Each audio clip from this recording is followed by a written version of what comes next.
পৃষ্ঠা 278। 29 October Tokyo রওনা হলেন সুভাষ।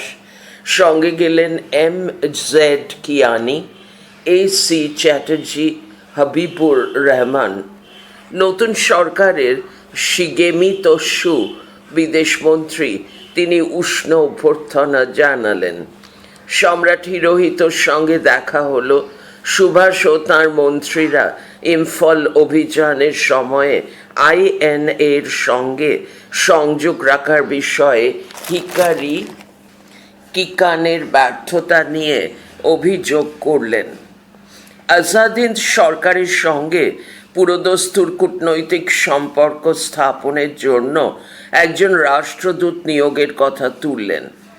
টোকিও তাঁর প্রস্তাবে রাজি, কিন্তু তেরুও হাচিয়া যখন যথাযথ পরিচিতি ব্যতিরেকেই হুড়মুড় করে এসে হাজির হলেন, নেতাজি কিন্তু তাকে গ্রহণ করতে রাজি হলেন না। টিকা 99, পৃষ্ঠা 279। মালয়ের নিরাপত্তার জন্য সুভাষ INA 3rd ডিভিশনকে কাজে লাগানোর প্রস্তাবে রাজি হলেন টোকিওয় বসে। প্রাথমিকভাবে ব্যাপারটা জাপানিদের প্রতি ছাড় বলে মনে হলেও আসল ঘটনা অন্য। ভূমি নয়, মানুষই তাঁর সার্বভৌমতা উদ্ধৃতির মধ্যে। তাই মালয়ে যে 10 লক্ষাধিক ভারতীয় মানুষ আছেন, যাদের একটি বিরাট অংশ আবার ইতিমধ্যেই সাময়িক সরকারের আনুগত্য স্বীকার করেছেন, তাদের সুরক্ষার বিষয়টি তখন সুভাষের কাছে অত্যন্ত গুরুতর। 1944 সালের নভেম্বরে টোকিও ইউনিভার্সিটিতে শিক্ষক ছাত্রদের সভায় তাকে আমন্ত্রণ জানানো হলে যুদ্ধক্ষেত্রের বাইরে নেতাজি আরেকটি শেষ সুযোগ পেলেন ভারতের মূল সংকট বিষয়ে কিছু বলার জন্য। সেদিন যে বক্তব্য পেশ করেছিলেন তিনি, পরে তার নাম হয়েছে টোকিও থিসিস। বললেন, ভারত যে একটি অত্যন্ত সমর্থ জাতি তার প্রমাণ ভারতের মানুষের সৃষ্টিশক্তিতে, ভারতের মানুষের সাম্রাজ্যবাদ বিরোধিতার তীব্র ইচ্ছায়। ভারতের আধুনিকতার কুশলী ব্যাখ্যা রইল এই বক্তৃতায়, রইল মহাত্মা গান্ধী ও রবীন্দ্রনাথ ঠাকুরের সুচিন্তিত বিশ্লেষণ। এই বক্তৃতাটির কয়েকটি গুরুতর দুর্বলতাও ছিল, যেমন ভারতের জাতপাতের সমস্যা প্রসঙ্গে সুভাষ বলেন, আধুনিক ভারতে এর কোনো অস্তিত্বই থাকবে না আর। তবে বিদেশি শ্রোতৃমণ্ডলের সামনে আরও একবার স্পষ্টভাবে স্বাধীন ভারতের 3টি সর্বাধিক গুরুত্বপূর্ণ দায়িত্বের কথা বললেন তিনি। জাতীয় প্রতিরক্ষা, দারিদ্র্য দূরীকরণ, সকলের জন্য শিক্ষার ব্যবস্থা। আঞ্চলিক ভিত্তিতে সহযোগিতার মাধ্যমে একটি আন্তর্জাতিক ব্যবস্থা গড়ে তোলা দরকার। লিগ অফ নেশনসের ব্যর্থতার উল্লেখ করে বললেন, এশীয় আঞ্চলিকতাবাদের প্রধান কর্মকর্তা দেশ হিসেবে এগিয়ে আসতে হবে জাপানকেই। উদ্ধৃতি শুরু। স্বার্থচালিত অদূরদৃষ্টি প্রসূত নীতি নিয়ে চললে হবে না, একটি দৃঢ় নৈতিক ভিত্তির উপর দাঁড়াতে হবে তাদের। তারই উদ্ধৃতি শেষ, টিকা 100। দিল্লির দিকে অভিযান আবার নতুন করে শুরু করতে মরিয়া হয়ে উঠেছেন সুভাষ। ইম্ফলে ব্রিটিশের ম্যাজিনো লাইনে আবার আঘাত এনে ভেদ করে ফেলা যাবে, এই তাঁর বিশ্বাস। কিন্তু জাপানিদের সঙ্গে কথা বলে আর টোকিওয় মার্কিন বোমাবর্ষণের কাণ্ড দেখে ক্রমেই বুঝতে পারছেন তিনি, ওদিক থেকে আর বিশেষ সাহায্য আশা করে লাভ নেই। ফলে 1944-এর নভেম্বরে টোকিওর সোভিয়েত রাষ্ট্রদূত জেকব মালিকের মাধ্যমে তাদের দেশের সঙ্গে যোগাযোগের চেষ্টা করলেন তিনি। সোভিয়েত ইউনিয়ন এবং পশ্চিমী মিত্রশক্তির মধ্যে সংঘর্ষের সম্ভাবনা টের পাচ্ছেন তিনি, তাই এমন একটি দেশের সঙ্গে তিনি এবার যোগসূত্র তৈরি করতে চাইছেন, যে দেশ অতীতে তাঁকে 1941-এ মস্কোর মধ্য দিয়ে যেতে দেওয়া ছাড়া আর কোনোভাবেই সাহায্য করেনি। সোভিয়েত রাষ্ট্রদূত সুভাষের বার্তা মস্কোয় পাঠিয়ে দিলেন, কোনো উত্তর এলো না। টিকা 101, পৃষ্ঠা 280। টোকিও থেকে সুভাষ পরপর কতগুলি বেতার বার্তা পাঠালেন মার্কিন যুক্তরাষ্ট্রে। মার্কিন বন্ধুদের, উদ্ধৃতির মধ্যে মার্কিন বন্ধুদের জানালেন, এশিয়া বিদ্রোহের পতাকা নিয়ে এগিয়ে চলেছে। আমাদের সাহায্য করতে পারার সুযোগ ছিল তোমাদের, কিন্তু তোমরা করোনি।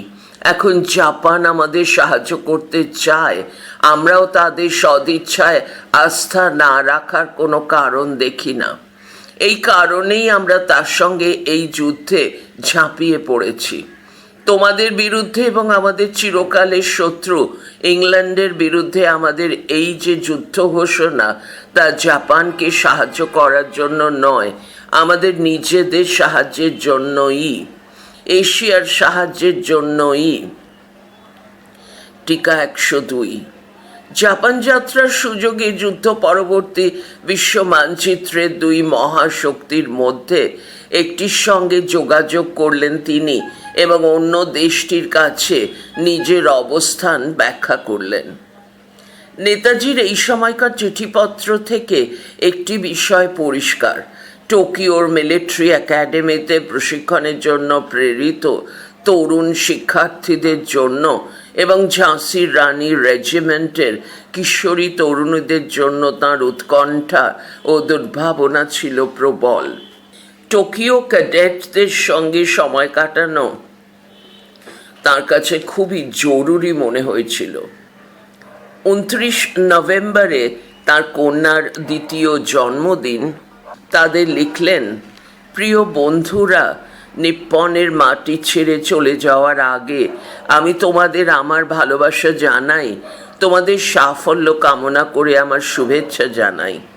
আমার নিজের কোনো পুত্র নেই, তোমরা আমার কাছে পুত্রের চেয়েও বেশি, কারণ আমি যে আদর্শকে জীবনের একমাত্র আদর্শ বলে জেনেছি, ভারতমাতার স্বাধীনতা, সেই আদর্শের জন্য তোমরা তোমাদের জীবন উৎসর্গ করেছ। টিকা 103। তাইপে, সাইগন, সিঙ্গাপুর হয়ে আবার বর্মায় ফিরে এলেন তিনি। লড়াইয়ের হাল তাঁকে ধরতে হবে আবার। আজ এখান থেকে এক ভদ্রলোক টোকিও যাচ্ছেন। 14 ডিসেম্বর সাইগন থেকে শিক্ষার্থীদের লিখলেন, তার সঙ্গে তোমাদের জন্য এক বান্ডিল পাঁপড় পাঠালাম। আরও কতকগুলি জিনিস পাঠানোর ইচ্ছা ছিল, কিন্তু এর বেশি ওজন উনি নিতে পারবেন না। টিকা 104। এম সাতিয়াবতী থেবরকে লেখা চিঠিগুলিও নানা উৎকণ্ঠায় ভরা, নারী বাহিনীর ছোটোখাটো বিষয়ে বিশদভাবে জানতে চাইতেন, তাদের সঙ্গে সর্বদা সংযুক্ত থাকতে চাইতেন তিনি। টিকা 105। পিটার ফয়েকার ফে একবার মন্তব্য করেন, উদ্ধৃতি শুরু, মণিপুর উপত্যকায় বিরাট আশা সহকারে যুদ্ধের জন্য নয়, বরং ইরাওয়াডি অঞ্চলে কোনো আশা ছাড়াই যুদ্ধ চালিয়ে মুক্তিবাহিনী শেষ পর্যন্ত তাদের নৈতিক অবস্থান ধরে রাখতে পেরেছিল। তারই উদ্ধৃতি শেষ। টিকা 106। এই যুদ্ধের জন্য 1945-এর 10 জানুয়ারি বর্মায় ফিরে আসেন নেতাজি। এখানে আসার পথে জানুয়ারির গোড়ায় ব্যাংককে থাইল্যান্ডের সরকার তাঁকে অভ্যর্থনা জানালো। তারা তখনও তাঁর আন্দোলনের বিষয়ে বন্ধুভাব পোষণ করে। টিকা 107। চীনের বিরুদ্ধে জাপানের ইচিগো গয়কার ইচিগো অভিযান সফল হয়েছে তখন। INAO ইরাওয়াডি লাইনে যথেষ্ট সফলভাবে যুদ্ধ চালিয়ে যাচ্ছে। আগের বছরের সামরিক বিপর্যয়ের ঘটনার পরও রেঙ্গুনে ভারতীয়রা তখন বেশ খুশি মনেই। পৃষ্ঠা 281। 23 জানুয়ারি সুভাষের 48 বছরের জন্মদিনটি সকলে মিলে পালন করলেন। তার প্রবল অস্বস্তি সত্ত্বেও পুরনো মুঘল ঐতিহ্য অনুযায়ী দাঁড়িপাল্লার একদিকে সোনা চাপিয়ে তার ওজন মাপা হলো। IN এর জন্য সংগৃহীত হলো $2 কোটি। বহু নর নারী রক্ত দিয়ে প্রতিশ্রুতি লিখলেন, শত্রুর বিরুদ্ধে আমৃত্যু সংগ্রাম তাঁদের। উদ্দীপনার আড়ালে NG স্বামীর সঙ্গে কিছু ইন্টেলিজেন্স অপারেশনের পরিকল্পনা করলেন নেতাজি। ওয়্যারলেস সেট দিয়ে শত্রু লাইনের পিছনে কিছু গুপ্তচর পাঠানোর ব্যবস্থা হলো। উত্তর বর্মায় মার্কিন পাইপলাইনে অন্তর্ঘাতের জন্য বিশেষ বাহিনী তৈরি হলো। IN এর ফার্স্ট ডিভিশন নেহেরু ব্রিগেড ইম্ফলে এতটুকুও ক্ষতিগ্রস্ত হয়নি। তাদের এবার মালয় থেকে আসা সেকেন্ড ডিভিশনের 2টি রেজিমেন্টের সঙ্গে যুক্ত করা হলো। ইরাওয়াডি নদী অঞ্চলে ব্রিটিশ অগ্রগতি রুখবার ভার পড়ল টকবগে প্রকৃতির শিখ অফিসার গুরুবক্স সিংহ ধিলোর উপর।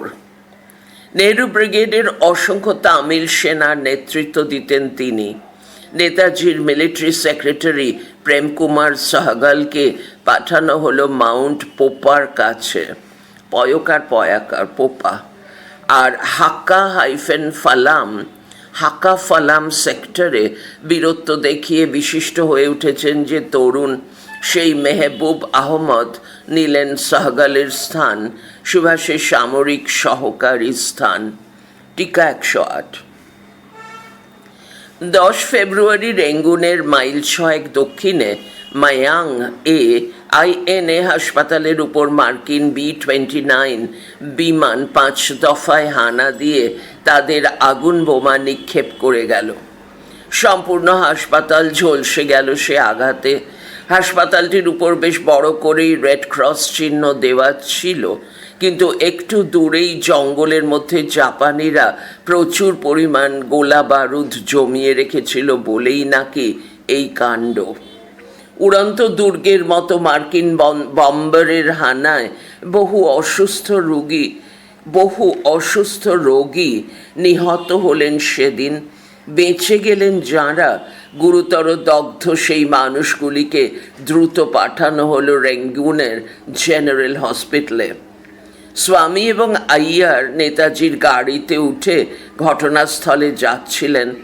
অল্পক্ষণের জন্য তাঁরা রক্ষা পেলেন। হানা শেষ হলে দেখা গেল বোমা পড়ে 10 ফুট বাই 6 ফুট একটি গর্তের কানায় ঝুলছে সুপ্রিম কমান্ডারের গাড়িটি সম্পূর্ণ উল্টোনো অবস্থায়। IN এর সেকেন্ড ডিভিশনের কমান্ডার আজিজ আহমদ মাথায় দারুণ আঘাত পেলেন, সাময়িকভাবে সম্পূর্ণ অকেজো হয়ে পড়লেন। পরের সপ্তাহে দিনে 2-3 বার করে জেনারেল হসপিটালে দগ্ধ মানুষগুলিকে দেখতে যেতেন নেতাজি। নিজে দাঁড়িয়ে থেকে ব্যবস্থা করতেন যাতে তারা সবচেয়ে ভালো চিকিৎসা পায়। হাসপাতাল থেকে ফিরে আসতেন বিমর্ষ মনে। টিকা 109। 18 ফেব্রুয়ারি রেঙ্গুন থেকে রওনা হলেন উত্তরের যুদ্ধ ফ্রন্টের দিকে। সৈন্যদের বলে দিয়েছেন যাদের যুদ্ধে যাওয়ার ইচ্ছে নেই তাদের যুদ্ধে যেতে হবে না। ব্রিটিশ আক্রমণের বিরোধিতার জন্য কেবল যারা সম্পূর্ণত ইচ্ছুক তাদেরই তাঁর চাই। পৃষ্ঠা 282। পিনমানায় যে ইম্ফল ফেরত বাহিনী আত্মরক্ষামূলক অবস্থান নিয়েছে তাদের দেখে এলেন একবার এবং শাহনওয়াজের সঙ্গে মেকোটিলার দিকে এগিয়ে গেলেন। এরই মধ্যে 14 ফেব্রুয়ারি নৈয়ঙ্গুতে দন্তের ন রস্যই অন্তস্থ উয়গয় হস্যৌ। নৈয়ঙ্গুতে ব্রিটিশরা ইরাবাডি নদী পার হতে গেলে ধিলোর নেতৃত্বে নেহেরু ব্রিগেড নৌকো ডুবিয়ে দিয়ে স্লিমের সাউথ ল্যাঙ্কাশায়ার বাহিনীর বহু সেনা নিধন করে সফলভাবে প্রতিহত করতে পারল তাদের। পগানেও প্রথম দিকে ব্রিটিশদের আটকানো গিয়েছিল। এই দুর্দান্ত প্রতিঘাতের মুখে স্লিমের ৭ম ব্রিটিশ ভারতীয় ডিভিশনের অগ্রগতি প্রাথমিকভাবে খানিকটা বিলম্বিত হয়ে গেলেও শেষ পর্যন্ত ইরাওয়াডির পূর্ব পারে জাপানি ও আইএনএ বাহিনীর উপর নেমে এলো তাদের প্রবল আক্রমণ। টিকা ১১০। ১৩ ফেব্রুয়ারি রেঙ্গুনে নেতাজির কাছ থেকে বিদায় নিয়ে উত্তরের দিকে রওনা হলেন প্রেম সেহগাল। এতদিন যেমন মিলিটারি ভঙ্গিতে বিদায় নিতেন, এবারও তেমনভাবেই স্যালিউট করতে গিয়ে দেখেন তার সুপ্রিম কমান্ডারের গাল বেয়ে নেমে আসছে অশ্রুধারা।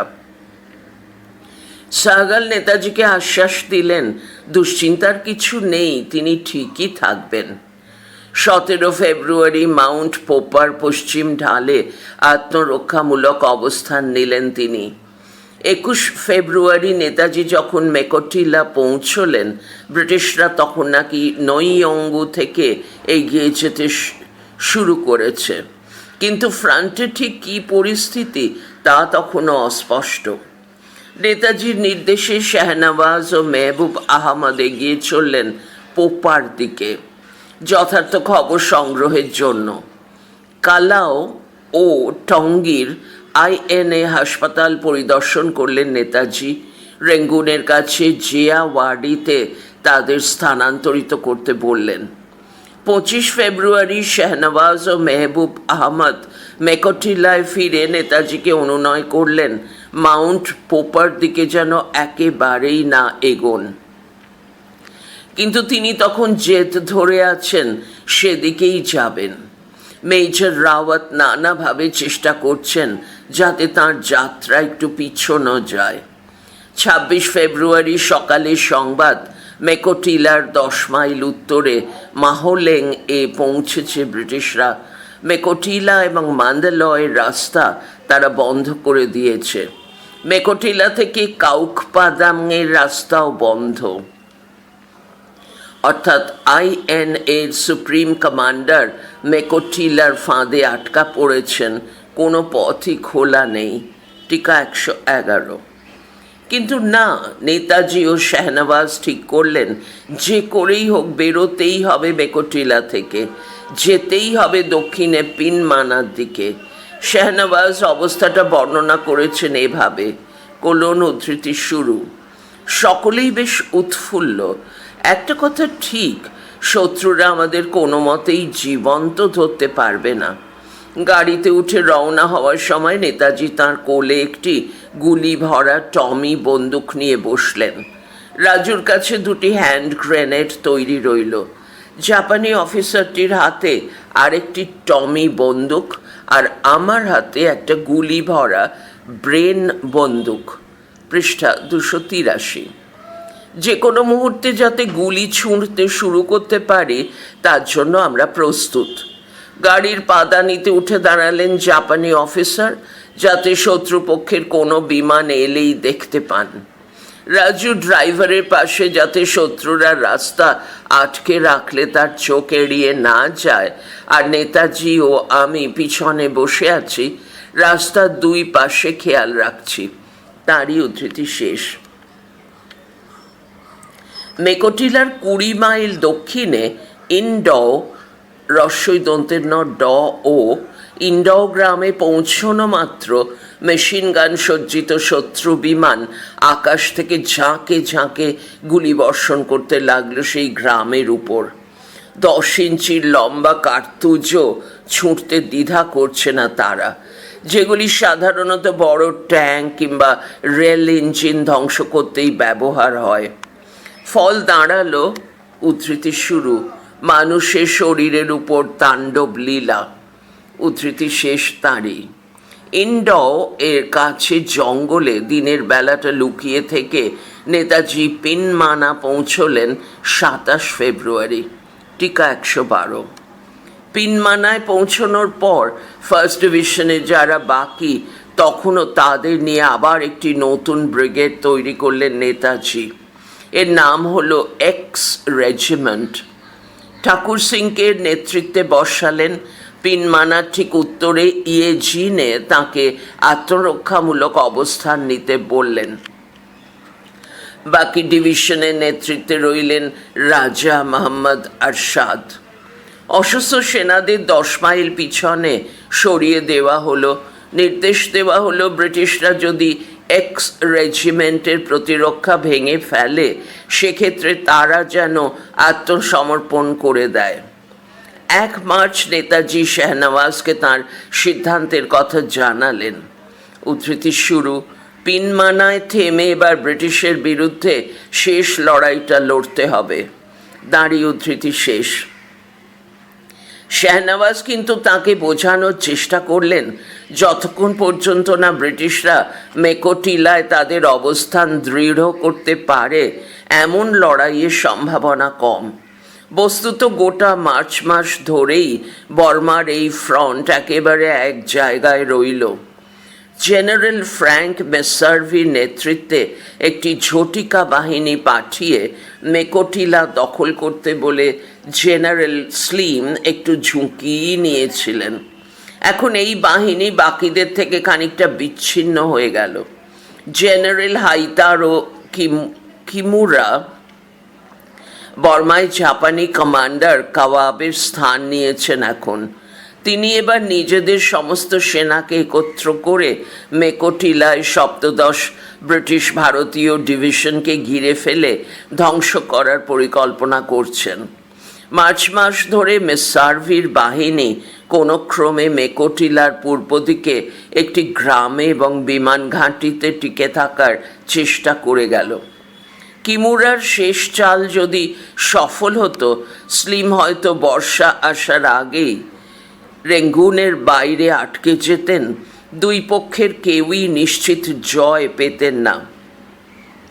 টিকা 113, পৃষ্ঠা 284।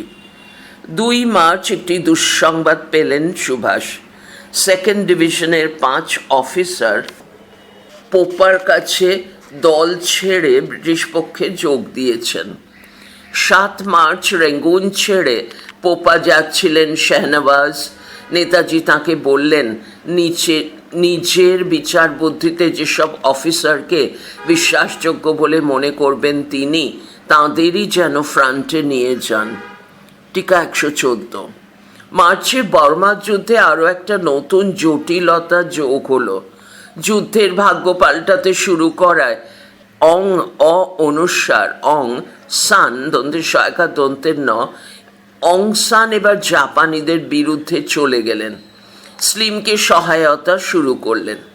বর্মার মাটিতে দাঁড়িয়েই বর্মীরা যুদ্ধ করছে তখন।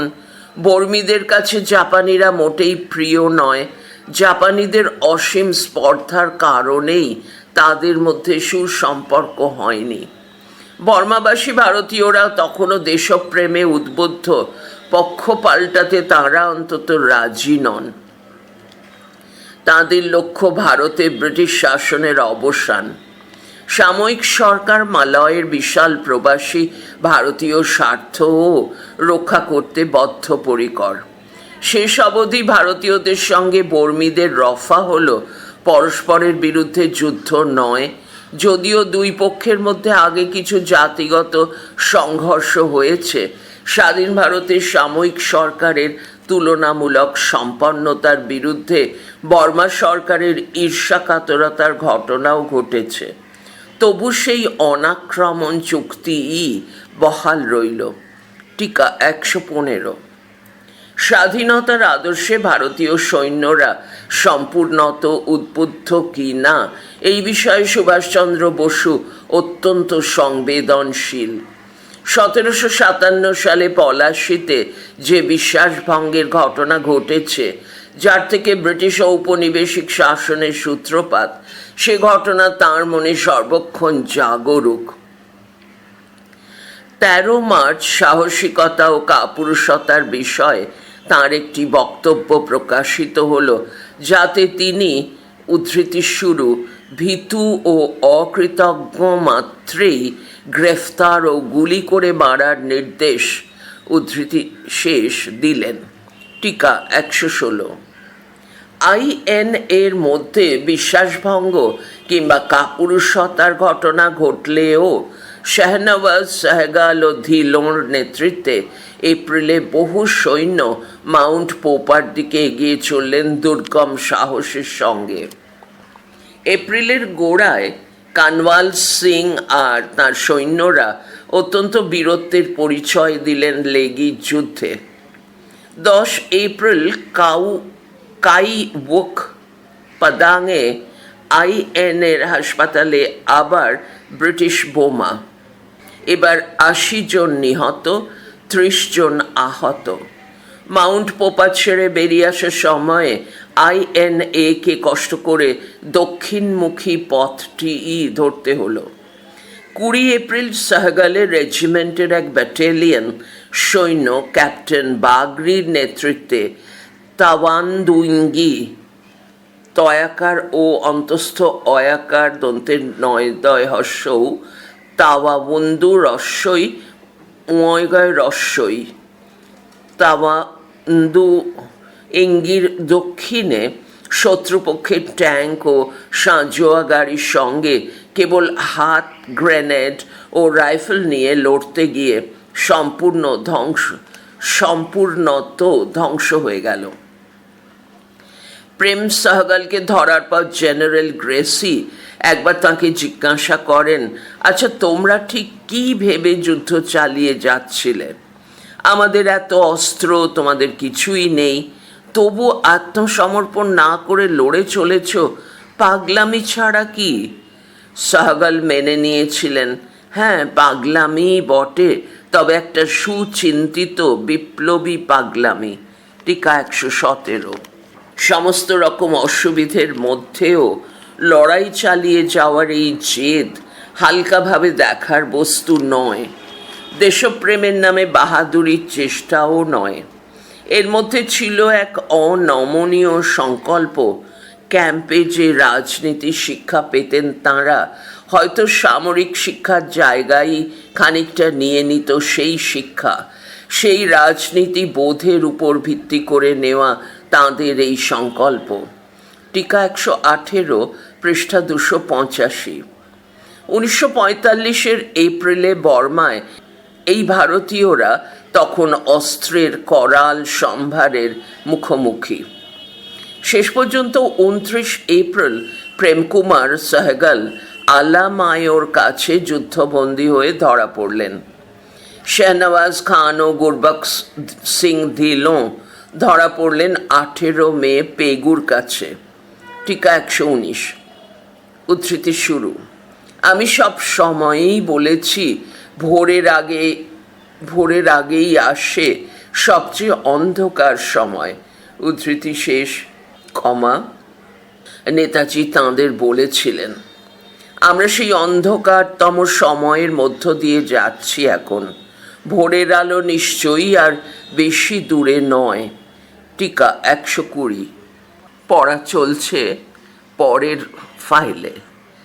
পৃষ্ঠা 285, অজানার ঠিকানায়।